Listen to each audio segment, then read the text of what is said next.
The wedding dress hung in the closet like a ghost of broken promises. Victoria Hayes had paid for it herself, every penny saved from her salary as an elementary school teacher. She remembered the day she'd tried it on, how the silk had felt against her skin, how she'd imagined walking down the aisle toward Michael.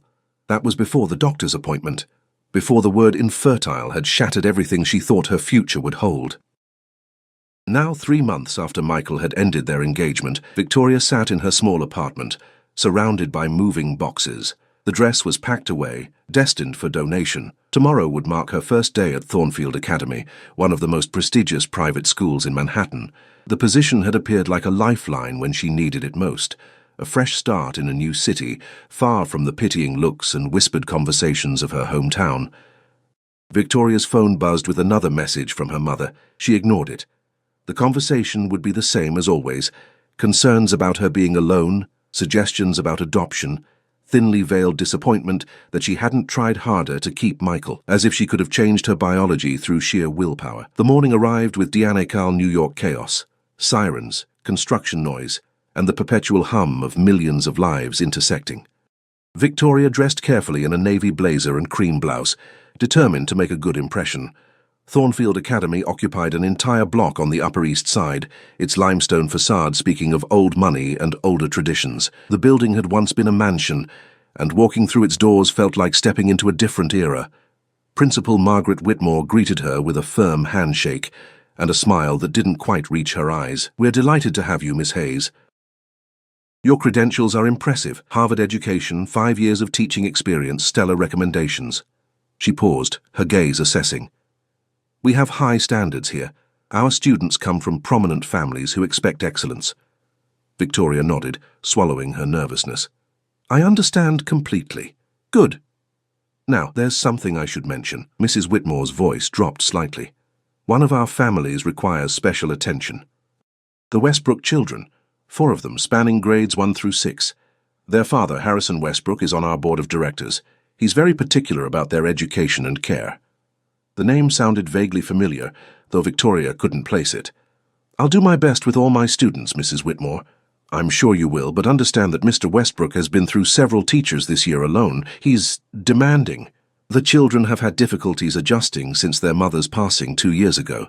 Victoria's heart squeezed with unexpected empathy. Children dealing with loss, that was something she understood, even if her own losses were different in nature. "I appreciate the context. When will I meet them?" "This afternoon. He insisted on interviewing you personally before allowing you to teach his children." Mrs. Whitmore checked her watch. "You have your morning classes first. His assistant will collect you at 3 o'clock. The morning passed in a blur of new faces and nervous energy. Victoria's 3rd grade class responded well to her interactive teaching style, their enthusiasm reminding her why she'd chosen this profession in the first place. But as 3 o'clock approached, her stomach knotted with anxiety. Everything about this felt unusual. What kind of parent interviewed teachers after they'd already been hired? A woman in an impeccable grey suit appeared at her classroom door precisely at 3. "Miss Hayes? I'm Jennifer, Mr. Westbrook's executive assistant. Please follow me." They walked through corridors Victoria hadn't seen during her morning tour, eventually reaching an elevator that required a special key. The doors opened onto what appeared to be a private floor, part office, part living space, with floor-to-ceiling windows offering breathtaking views of Central Park. Harrison Westbrook stood with his back to her, phone pressed to his ear, his voice clipped and authoritative. "I don't care about their timeline. Tell them to meet our terms or walk away." He ended the call and turned around. Victoria's breath caught. The man before her couldn't have been more than 40, with dark hair just beginning to silver at the temples, sharp features, and eyes that seemed to see straight through her professional armor. He wore a charcoal suit that probably cost more than her monthly rent, and his presence filled the room with an intensity that made her want to step backward. "Miss Hayes." His voice was deep, controlled. "Thank you for coming. Please sit." She took the offered chair, forcing herself to maintain eye contact. "Mr. Westbrook, I understand you wanted to speak with me about your children." "My children have been through 6 teachers in 18 months. He didn't waste time on pleasantries. "They're not difficult kids, despite what some might say. They're grieving, they're angry, and they're tired of people giving up on them." "I don't give up easily," Victoria said, surprising herself with the firmness in her voice. His eyebrow lifted slightly. "Everyone says that. Then they encounter Chloe's silence or Dylan's outbursts, or the twins' coordinated mischief, and suddenly they have other opportunities to pursue. With respect, Mr. Westbrook, I didn't come to New York for easy. I came because I needed a change and because I believe children deserve adults who show up, even when it's hard. Something shifted in his expression, a crack in the armor, perhaps curiosity, perhaps respect. Mrs. Whetmore mentioned you came highly recommended. She didn't mention why someone with your qualifications would leave a position mid-year. Victoria's hands tightened in her lap. This was the moment she'd been dreading. The explanation she'd have to give over and over in this new life. Personal reasons. A relationship ended. I needed a fresh start. I see. He studied her for a long moment, and Victoria had the unsettling feeling he saw far more than she'd intended to reveal. My children need stability, Miss Hayes. They need someone who won't disappear when things get complicated. Can you promise me that? I can promise I'll do everything in my power to be there for them, she said carefully. Life doesn't always allow for guarantees, but my commitment to teaching isn't something I take lightly. Harrison leaned back in his chair, his gaze never leaving her face. Fair enough. You'll meet them tomorrow. Dylan is 6 and in first grade. The twins Mason and Morgan are 8 and in 3rd grade, and Chloe is 10 in 6th grade. She hasn't spoken since her mother died. Victoria's heart ached at the image. I'll do my best with all of them. See that you do. He stood, signaling the end of the interview. Jennifer will provide you with their schedules and any medical information you need. I expect weekly updates on their progress. As Victoria stood to leave, Harrison spoke again, his voice softer than before. Miss Hayes, thank you for being honest about your reasons for being here. It's refreshing. She turned back, surprised. You're welcome, Mr. Westbrook. Walking back through the elegant corridors, Victoria couldn't shake the feeling that this job would be more complicated than she'd anticipated. Harrison Westbrook wasn't just a demanding parent. He was a man carrying his own grief, trying to protect 4 children from a world that had already hurt them too much. And somehow, without quite knowing how it had happened, she just promised to help. That evening, as Victoria unpacked the last of her boxes in her tiny apartment, she found herself thinking about those 4 children she hadn't yet met. Children who'd lost their mother, a man who'd lost his wife, all of them trying to find their way through grief. She pulled out a photo she'd kept hidden at the bottom of a box, the ultrasound image that would never become a baby, the dream that would never become reality. Michael had said he wanted children of his own, biological children, as if the distinction mattered more than love, as if she was somehow less because her body couldn't do what he expected. But maybe, Victoria thought, placing the photo in a drawer and closing it firmly, maybe there were different ways to matter in a child's life. Maybe being chosen wasn't always about biology. She didn't know yet that tomorrow would change everything. She didn't know that 4 grieving children would teach her as much as she taught them, or that their father would see in her something no one else had. Not deficiency, but strength. Not what was missing, but what was there all along. The next morning arrived too quickly. Victoria had barely slept, her mind racing with scenarios about meeting the Westbrook children. She'd taught grieving students before, but never 4 siblings at once.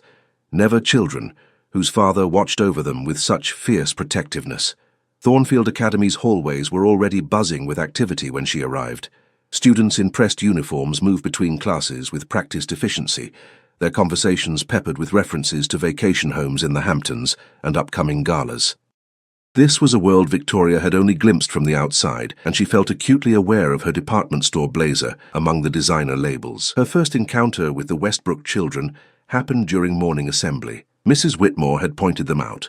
4 dark-haired children sitting together in the 3rd row, creating a small island of isolation in a sea of chattering students.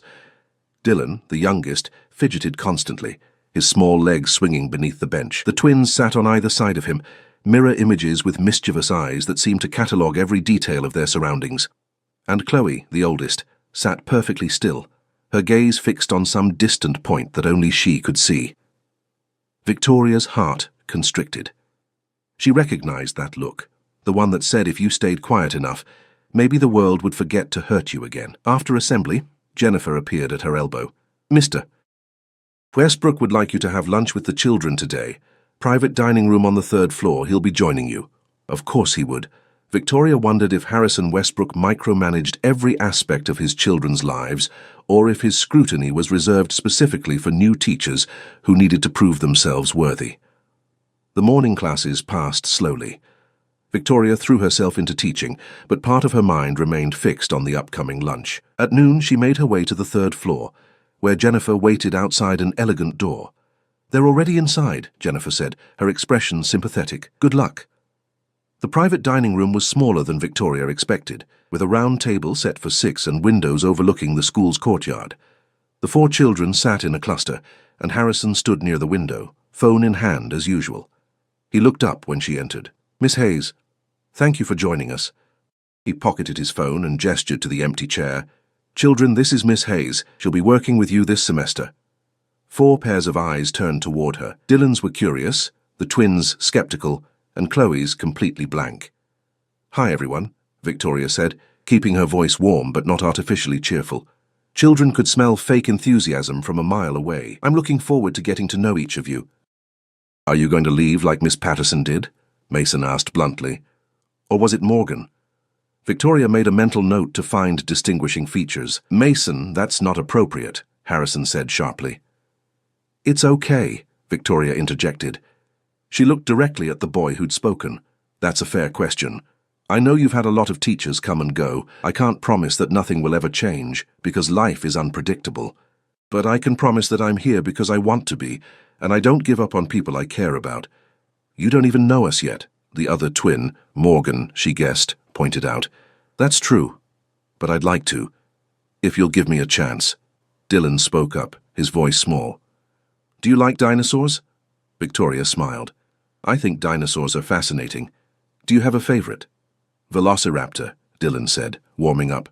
"They hunted in packs and were really smart. Smarter than the T-Rex, even though the T-Rex was bigger. Intelligence over size," Victoria nodded. "That's a good philosophy." Throughout this exchange, Chloe remained silent, but Victoria noticed her eyes had focused slightly, as if she was actually listening rather than disappearing into her own world. Harrison watched the interaction with an unreadable expression. When lunch was served, an elaborate affair that made Victoria feel like she was dining at a restaurant rather than a school, he asked, "Miss Hayes, what's your teaching philosophy?" "That every child has something valuable to offer the world, and it's my job to help them discover what that is," she said. "Not to force them into a mold, but to give them tools to build their own future." "Pretty words," Harrison said. "But how do you handle a child who refuses to participate, or one who acts out for attention?" Victoria met his challenging gaze steadily. "I try to understand what they're really saying. Behavior is communication.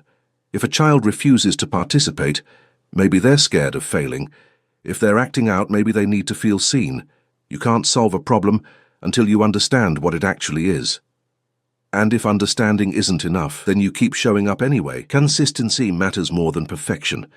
Something flickered in Harrison's eyes, surprise perhaps or recognition. Before he could respond, Dylan knocked over his water glass. The liquid spread across the table, and the boy's face crumpled with distress. I'm sorry, I didn't mean to—" "Hey, it's just water," Victoria said quickly, grabbing napkins. "Accidents happen. No big deal."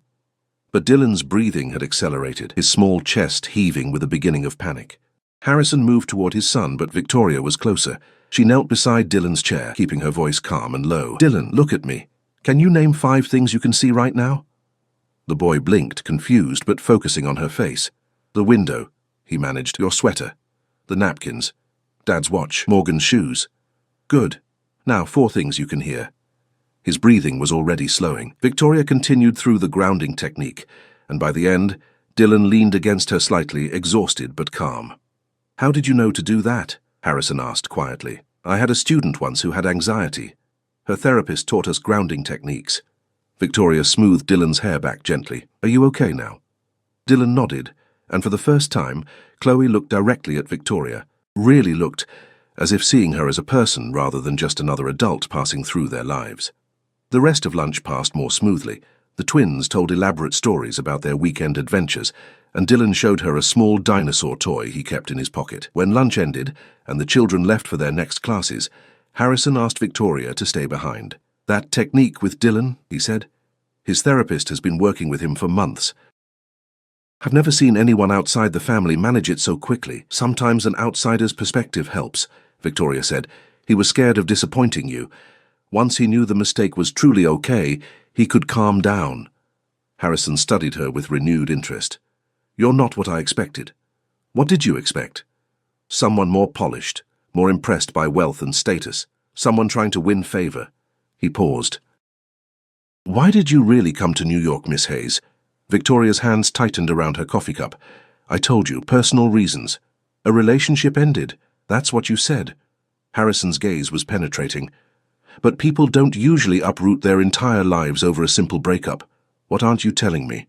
With respect, Mr. Westbrook, my personal life is my own business, not when it affects my children. The words stung, even though they were fair. Victoria took a breath, choosing her words carefully. My fiancé left me because I can't have children. He wanted a biological family and I couldn't give him that. So yes, I came here to start over, away from people who look at me like I'm broken. But that doesn't make me any less capable of caring for your children. If anything, it makes me more committed. The confession hung in the air between them. Victoria immediately regretted her honesty, certain she'd just talked herself out of the only job that had felt right in months. But Harrison's expression had softened. I'm sorry. That was an invasive question. You're protecting your children. I understand that. Still. He was quiet for a moment. For what it's worth, Miss Hayes, your ex-fiancé was a fool. Biology doesn't make a parent. Love does. Showing up does. My children's mother gave birth to them, but you showed more maternal instinct in one lunch than some of their previous teachers showed in months. Victoria blinked back unexpected tears. Thank you. Don't thank me yet. They're going to test you in ways you can't imagine. But there was warmth in his voice now, and something else, respect maybe, or the beginning of trust. As Victoria left the dining room, her heart felt lighter than it had in months. She'd been honest, vulnerable, and somehow that had been exactly right. The afternoon brought her first official class with the twins, who proved to be exactly as advertised. Intelligent, creative, and determined to test every boundary, but Victoria was ready for them, and as she engaged their mischievous energy into productive creativity, she didn't notice Harrison watching through the observation window, a thoughtful expression on his face. 3 weeks passed in a blur of lesson plans, parent meetings, and gradually breaking through the walls the Westbrook children had built around themselves. Victoria had settled into a rhythm at Thornfield Academy, though she still felt like an outsider among the wealthy families who dominated the school's social hierarchy. The twins had become her shadow during recess, constantly presenting her with increasingly complex riddles and puzzles. Dylan sought her out whenever his anxiety threatened to overwhelm him, finding comfort in her calm presence, but Chloe remained an enigma, present but distant, watching everything with those old, sad eyes. It was a Thursday afternoon when everything changed. Victoria was organizing her classroom after dismissal when Jennifer appeared at the door, her usual composure slightly frayed. Miss Hayes, I need your help. Mr. Westbrook had an emergency meeting in Boston. His flight was supposed to return 2 hours ago, but there's a massive storm system grounding all planes. The children's regular nanny called in sick and the backup can't get here until tomorrow morning. Victoria's pulse quickened. What do you need me to do? Stay with them tonight, at the penthouse. I know it's beyond your job description, but Mr. Westbrook specifically asked for you. He said you're the only person outside family the children feel comfortable with. The request should have felt intrusive, inappropriate even, but Victoria found herself nodding. Of course, let me just grab my things. An hour later, she stood in the lobby of one of Manhattan's most exclusive residential towers, the twins chattering excitedly on either side of her, while Dylan clutched her hand and Chloe trailed behind. The elevator required a special key card and opened directly into the Westbrook penthouse. Victoria had thought the school's private floor was impressive, but this was something else entirely. Floor-to-ceiling windows offered a panoramic view of the city, the setting sun painting the skyline in shades of amber and rose. The space was elegant but surprisingly warm, filled with the comfortable clutter of family life. Children's artwork on the refrigerator, books scattered across coffee tables, photographs everywhere. Can we show you our rooms? Morgan asked eagerly. After homework, Victoria said firmly. Your dad will want to know you kept up with your responsibilities. The children groaned, but complied, spreading their assignments across the massive dining table. Victoria worked with each of them, marveling at how different they were despite their shared grief. Mason was methodical and precise, Morgan creative and scattered, Dylan enthusiastic but easily distracted, and Chloe, silent as always, completed her work with careful attention to detail. Dinner was an adventure in navigation. Victoria had never cooked in a kitchen with 3 ovens and a refrigerator that cost more than her car. But she managed to produce pasta with vegetables and the children ate with more enthusiasm than she'd expected. Miss Patterson always ordered takeout, Mason observed. She said cooking was too much work. Well, I like cooking, Victoria said. It's relaxing. Our mom used to cook, Morgan said quietly, and the table fell silent. She made the best chocolate chip cookies. The recipe's still on the fridge, but Dad doesn't make them anymore. I think it makes him too sad. Victoria glanced at the refrigerator, where a recipe card was indeed magnetized to the door, the handwriting feminine and looping. Her heart ached for these children, for Harrison, for the woman whose absence still echoed through every room. Maybe sometime we could make them together, she suggested carefully. If your dad says it's okay, sometimes happy memories hurt less when we share them. Dylan nodded solemnly. I don't want to forget her. You won't, sweetheart. Love doesn't disappear just because someone isn't here anymore. After dinner, Victoria supervised bath time, a chaotic affair involving more water on the bathroom floor than in the tub, and then settled the children in the media room for a movie. Halfway through, her phone buzzed with a call from Harrison. Miss Hayes, Jennifer told me about the situation. I can't apologize enough for the imposition. It's not an imposition, Victoria said, stepping into the hallway so she wouldn't disturb the children. They're doing fine. We had dinner, homework's done, and we're watching a movie now. You cooked? He sounded surprised. Just pasta. Nothing fancy. She paused. Mr. Westbrook, they talked about their mother tonight, about her chocolate chip cookies. I hope that was okay. I didn't shut the conversation down. There was a long silence on the other end. When Harrison spoke again, his voice was rough. No, that's good. Their therapist says we should talk about her more, but it's hard. I don't want to make them sadder. They're already sad, Victoria said gently. Talking about her doesn't create the sadness. It just gives it somewhere to go. When did you become so wise about grief? I'm not wise. I just know what it's like to lose something you thought would last forever. Another silence, this one charged with understanding. I'll be home by tomorrow afternoon. The backup nanny should arrive by 8 a.m., so you don't have to stay past then. I'll stay as long as they need me. After the movie ended, Victoria tucked Dylan and the twins into their beds, but when she went to check on Chloe, the girls' room was empty. Victoria's heart jumped with panic until she heard soft sounds from the balcony. Chloe stood at the railing, wrapped in a blanket, staring out at the city lights. Victoria approached slowly, not wanting to startle her. Beautiful view, she said softly, standing beside the girl. Chloe didn't respond, but she didn't move away either. You know, when I was going through a really hard time, someone told me that it's okay to not be okay. Victoria continued, that you don't have to be strong all the time, that sometimes the bravest thing you can do is admit that you're hurting. Chloe's hands tightened on the blanket, and Victoria saw her chest hitch with suppressed emotion. I can't imagine how hard it must be, Victoria said, losing your mum, watching your dad and brothers struggle, feeling like maybe if you're quiet enough, if you don't cause problems, it won't hurt as much. She paused. But Chloe, your voice matters. Your feelings matter. You matter. The girl's shoulders began to shake, and then, for the first time in 2 years, Chloe spoke. Her voice was rusty from disuse, barely more than a whisper. I miss her so much. Victoria's eyes filled with tears as she pulled the girl into her arms. Chloe collapsed against her, finally releasing the grief she'd been holding for so long. They stood together on the balcony while the city sprawled below them, two people who understood what it meant to lose something irreplaceable. Later, after Chloe had cried herself to sleep in her room, Victoria sat in the living room, emotionally exhausted but oddly peaceful. Her phone rang again. Harrison. Is everything all right? You didn't answer your phone for 2 hours. Everything's more than all right, Victoria said, and she told him about Chloe speaking. Harrison's response was immediate. I'm catching the first flight out, storm or no storm. I need to be there. Harrison, she used his first name without thinking. She's sleeping now, peacefully. The breakthrough happened and it's beautiful, but she needs rest.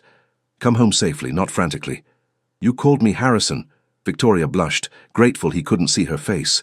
I'm sorry, Mr. Westbrook. Don't apologize. I like it. His voice was warm, intimate in a way that made her heart skip. Victoria, what you've done for my family in 3 weeks. I don't have words. I just showed up. That's all. That's everything. He paused. I'll see you tomorrow. And Victoria, thank you for seeing them, for caring. After they hung up, Victoria walked through the quiet penthouse, looking at the family photographs that covered every surface. Harrison and a beautiful woman with dark hair and a radiant smile.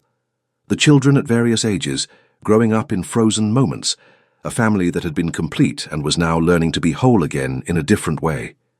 She thought about Michael, about the future she'd mourned. But standing here, surrounded by evidence of love that transcended biology, she realized something profound.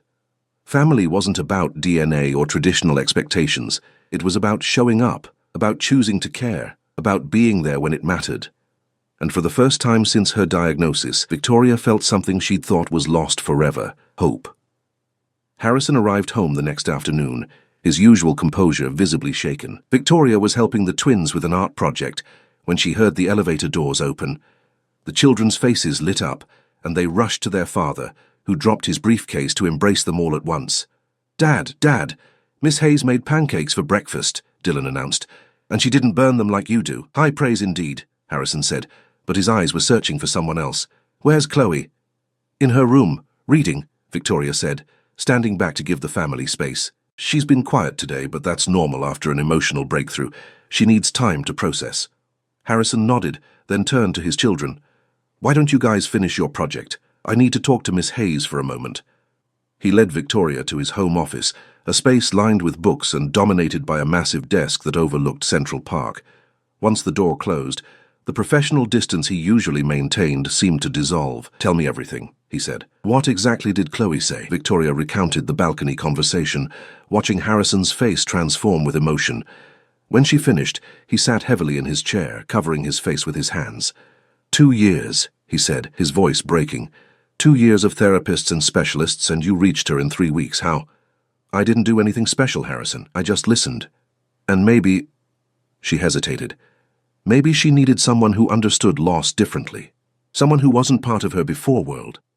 Harrison looked up at her, and Victoria saw something in his eyes that made her breath catch. Not just gratitude, but something deeper, more complicated. "You're remarkable," he said quietly. "Do you know that?" "I'm really not. I'm just a teacher who cares deeply, who sees people, who shows up even when it's hard." He stood, moving closer. "Victoria, these past 3 weeks, watching you with my children, you've given them something I couldn't. Hope. The belief that they can be happy again. They were always capable of that. They just needed time.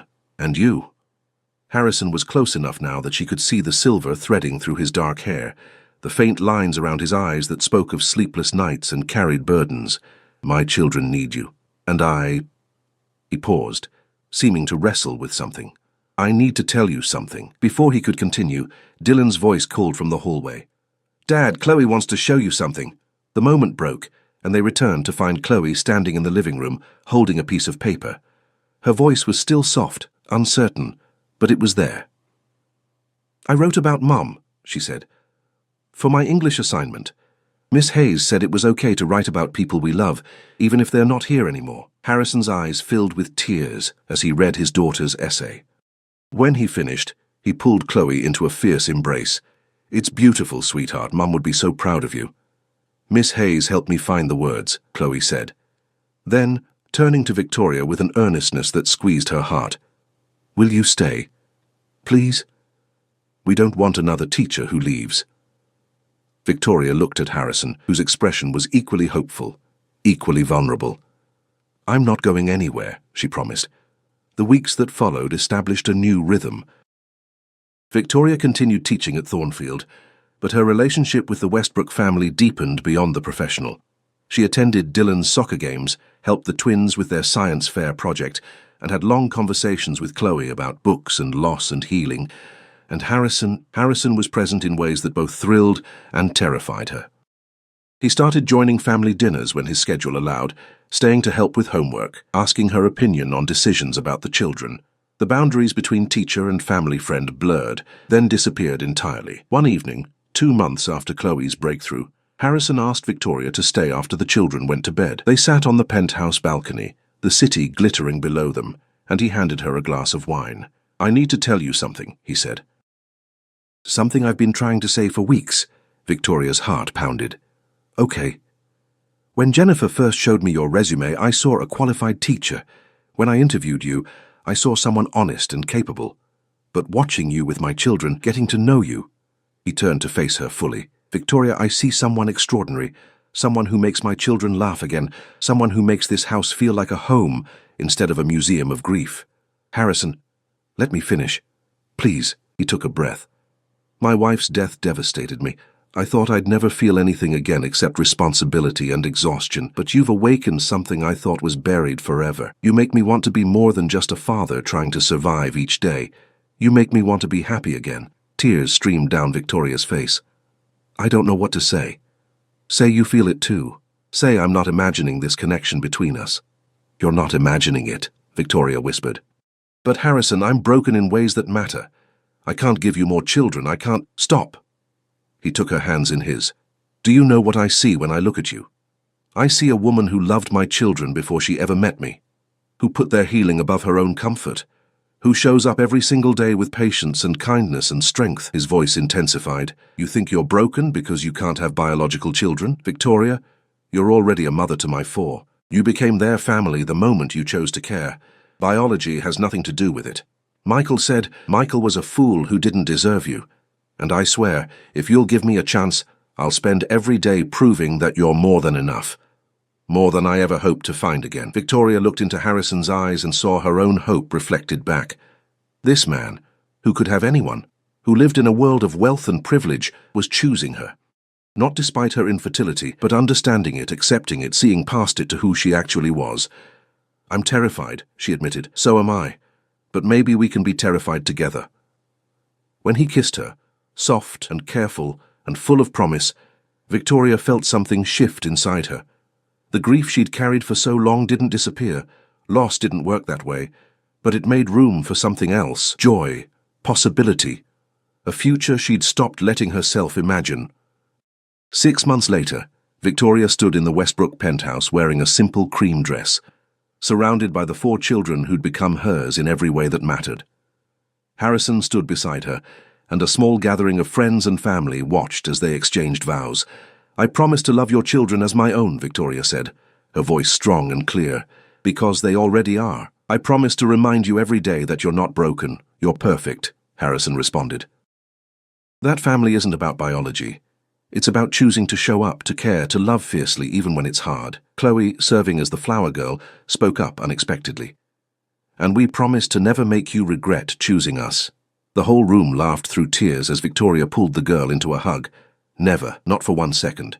Later, after the celebration ended and the children were asleep, Victoria and Harrison stood on the balcony where so much had changed. She thought about the wedding dress still packed away in storage, the future she'd mourned, the pain that had brought her to New York. Do you ever wonder how different things would be if Michael hadn't left? Harrison asked, as if reading her thoughts. Sometimes, Victoria admitted, but then I remember that pain has a purpose. It broke me open, but it also brought me here, to these children, to you, to a family I never knew I was meant to have. Do you regret any of it? Victoria looked through the window at the 4 sleeping children, at the man beside her who'd chosen to love all of her, broken pieces and all. She thought about the classroom where she'd first met the Westbrook children, about Chloe's first words in 2 years, about Dylan's dinosaur toys and the twins' elaborate pranks, and all the ordinary moments that had built this extraordinary life. Not 1 second, she said firmly. Every heartbreak led me here. Every rejection taught me what real love looks like. I was rejected for being barren, but a lonely billionaire with 4 children didn't see a deficit. He saw someone capable of loving beyond biology, someone who could help his family heal, someone who could make a home not with her womb but with her heart. Harrison pulled her close. Best choice I ever made. Second best, Victoria corrected with a smile. The best was letting me stay that first night when the storm grounded your flight. That's when everything changed. No, Harrison said softly.